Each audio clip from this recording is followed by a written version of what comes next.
October 2nd, 1187. The gates of Jerusalem were opening, not because the city had been stormed, not because the walls had been breached by cannon fire or undermined by tunnels.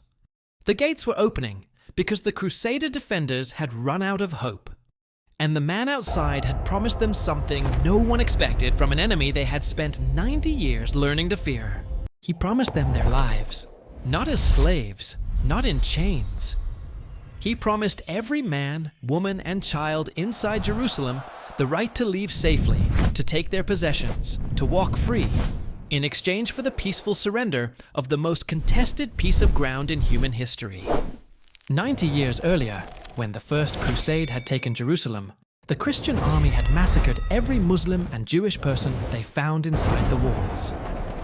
The streets had run with blood so deep, one chronicler wrote, that horses waded through it up to their knees.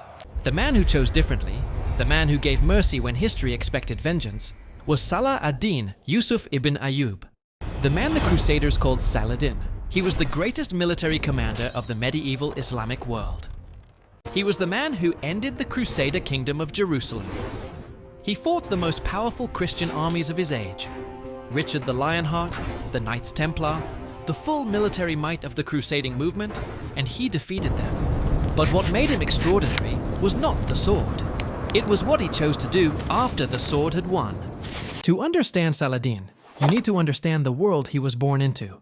A world that had been torn apart by 90 years of religious war, occupation, and extraordinary violence on every side. The First Crusade had arrived in the Holy Land in 1099, a force of European knights and soldiers answering Pope Urban II's call to liberate Jerusalem from Muslim rule. The siege and capture of Jerusalem in 1099 had been followed by a massacre of the city's Muslim and Jewish populations that shocked even contemporary observers, and that the Muslim world would not forget for centuries. The Crusaders established 4 states in the region: the Kingdom of Jerusalem, the Principality of Antioch, the County of Tripoli, and the County of Edessa, colonial outposts of European Christian power planted in the heart of the Islamic world. For 90 years, the Muslim response had been fragmented and ineffective because the Islamic world itself was divided into competing sultanates, caliphates, and city-states that spent as much energy fighting each other as fighting the Crusaders. What the Muslim world needed, what the liberation of Jerusalem required, was a man who could unite the divided, discipline the quarrelsome, and build from the fractured pieces of Islamic politics something capable of taking on the full military power of the crusading movement. That man was born in a Kurdish family in Tikrit, in what is now Iraq, in 1137 or 1138. Saladin grew up in the household of his uncle Shirkuh, a senior military commander serving the Zengid Sultan Nur ad-Din, the most powerful Muslim ruler in Syria. Nur ad-Din was himself a formidable figure, a genuinely pious ruler who had begun the work of reunifying Muslim Syria and who had already scored significant victories against the Crusader states. Under Nur ad-Din and Shirkuh, Saladin received the military and political education that would define him. He learned siege warfare, cavalry tactics, the management of a polyglot army, and, crucially, the diplomacy required to hold alliances together under pressure. His first great test came not in Syria, but in Egypt. In 1164, Nur ad-Din sent Shirkuh, with Saladin as his second in command, on a military expedition to Egypt, where the Fatimid Caliphate was collapsing into civil war. What followed was a 3-way struggle for Egypt, involving the Fatimid Caliph, various Egyptian factions, and the Crusader Kingdom of Jerusalem, all of them trying to control the richest territory in the region. Saladin distinguished himself in the fighting, showing a coolness under pressure and a tactical creativity that his superiors noticed. In 1169, Shirkuh died, unexpectedly from illness, and Saladin found himself, at around 30 years old, appointed as Vizier of Egypt, the second most powerful position in the Fatimid state. He moved with extraordinary speed. Within 2 years, the Fatimid Caliph had died, and Saladin, citing his Sunni convictions, simply abolished the Fatimid Caliphate and reunited Egypt with the Sunni Muslim world under nominal Abbasid authority. At 32 years old, Saladin controlled Egypt, the Nile, the grain, the gold, the fleet, the most strategic territory in the Middle East. He built the Cairo citadel, still standing today, dominating the skyline of Cairo, as both a military fortress and a symbol of a new order. He reorganized the Egyptian military, replacing the Fatimid system with his own network of loyal commanders, Kurdish and Turkish officers who owed their positions to him personally. He reformed the tax system to fund his campaigns. He built madrasas and mosques to build political and religious support. He was, in the truest sense, governing, not merely conquering. When Nur ad-Din died in 1174, Saladin moved north into Syria, nominally to protect Nur ad-Din's young heir, in practice to absorb the Zengid territories into his own growing state. By 1186, after 12 years of diplomacy, warfare, and patient political construction, Saladin had united Egypt, Syria, northern Mesopotamia, the Hejaz, and Yemen under his authority. The Crusader states were now surrounded on every side by one man's empire, and Saladin had not forgotten Jerusalem.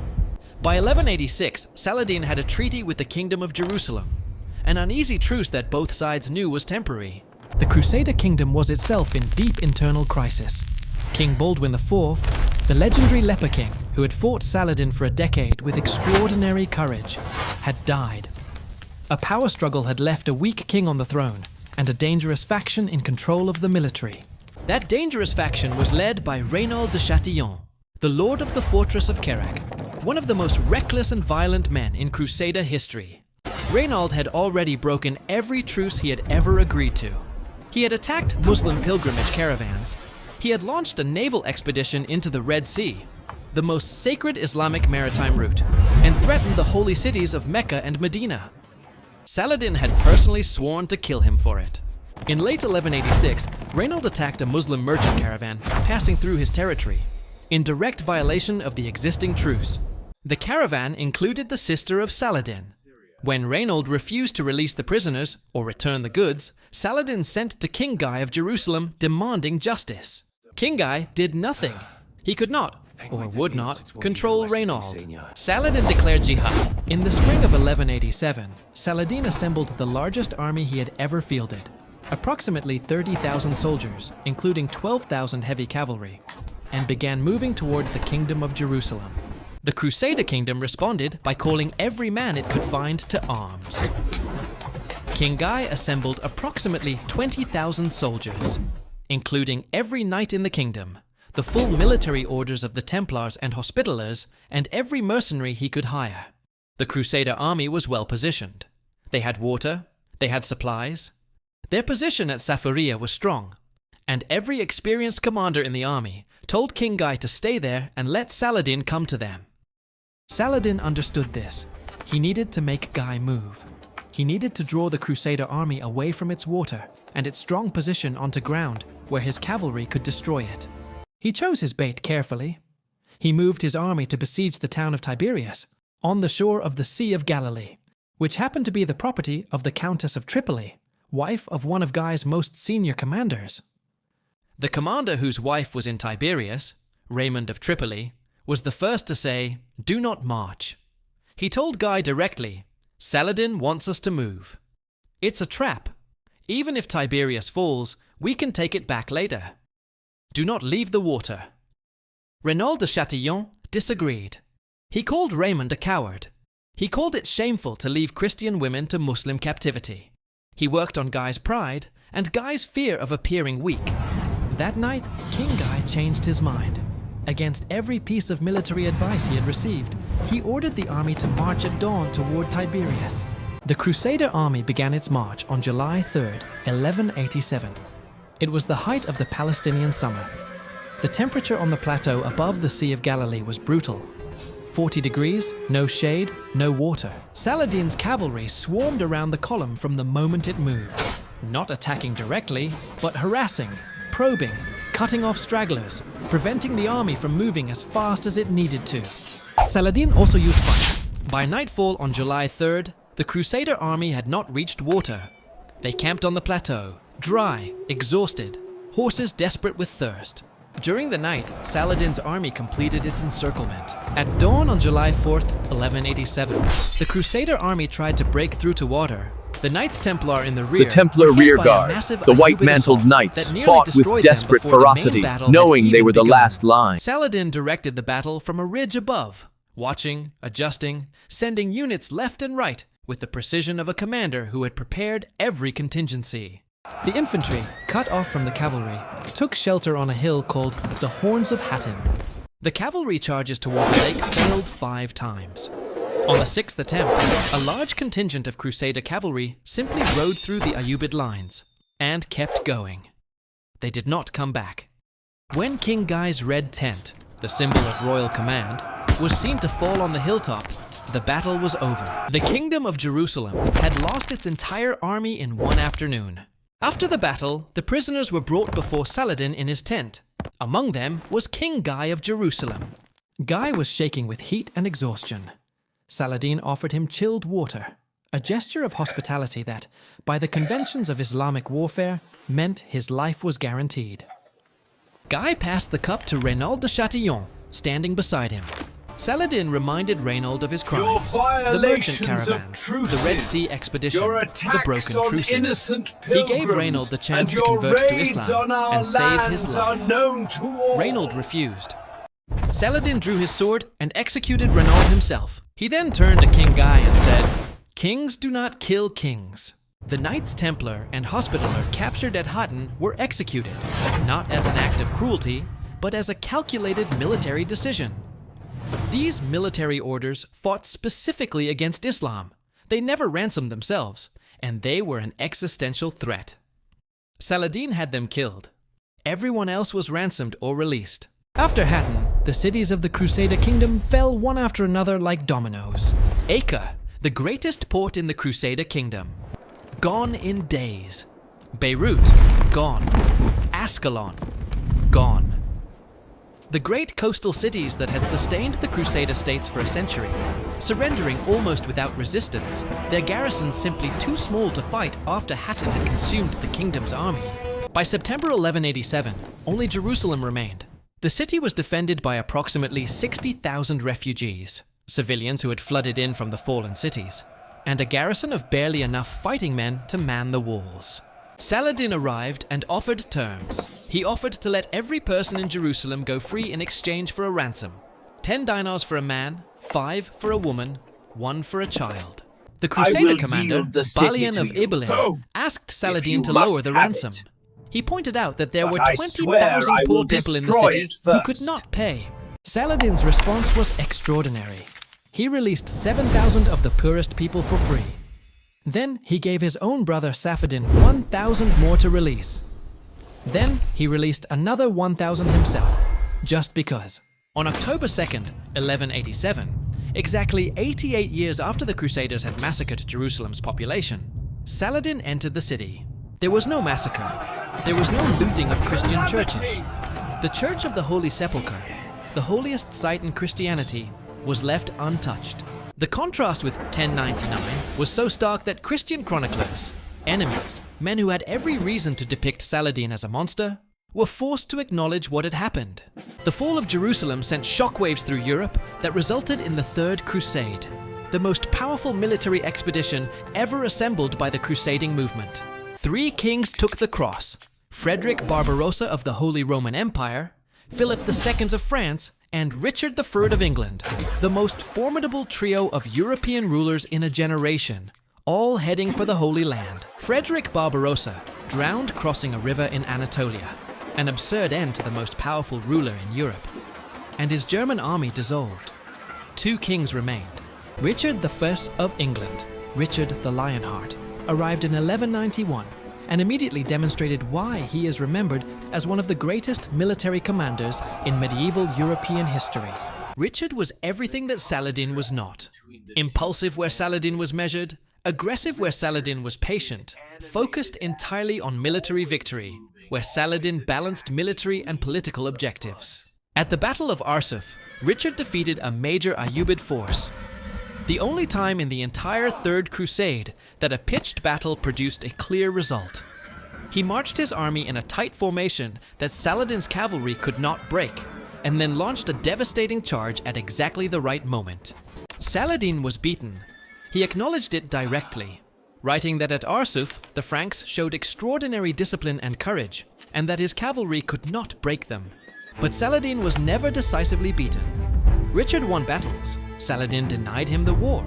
The Third Crusade ended in September 1182 with a treaty. Richard could not take Jerusalem. He had come within 12 miles of the city, twice, and both times had turned back. Not because Saladin stopped him militarily, but because Richard understood that he could not hold Jerusalem even if he took it. The treaty gave Christians the right of pilgrimage to Jerusalem, guaranteed and protected, and confirmed Saladin's control of the city. The coastal strip from Acre to Jaffa remained in Crusader hands. Richard sailed for home in October 1192. He and Saladin never met. Saladin returned to Damascus after the peace. He was 55 years old. He had been fighting continuously, without meaningful rest, for over 30 years. His treasury was empty. He had given away almost everything he had. To his soldiers, to the poor, to the scholars and mosques he funded, to the ransoms he had paid for others. When his accounts were checked after his death, he did not have enough gold to pay for his own funeral. In the winter of 1192-93, he fell ill with a fever. He continued to work, receiving delegations, managing correspondence, planning campaigns he would never fight. On March 3, 1193, Saladin died.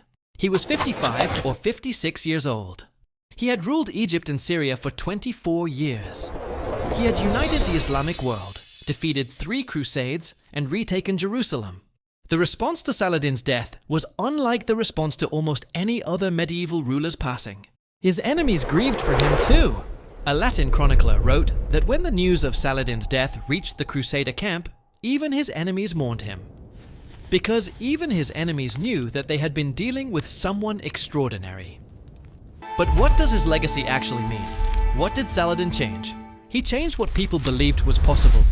He showed that you could fight a holy war with mercy, that you could be a devout Muslim and treat your enemies with dignity. That military victory and moral behavior were not in contradiction.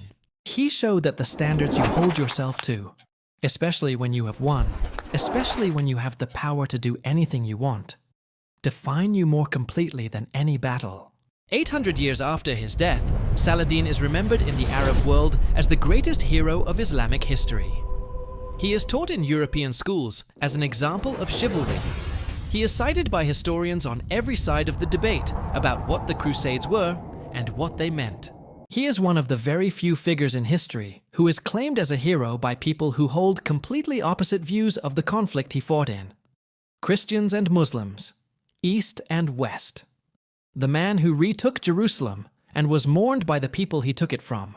In 1192, as Richard the Lionheart sailed away from the Holy Land, a story was told, probably invented, but too perfectly true to ignore, that Richard asked Saladin for a gift. He asked for 2 of Saladin's horses because his own had been killed in battle. Saladin sent them. No conditions, no political calculation, just 2 horses sent from one warrior to another, because the warrior had asked, and because that is what warriors do. The man who made the Crusaders beg for mercy was also the man who sent his enemy horses. History is full of conquerors. It has very few men like this.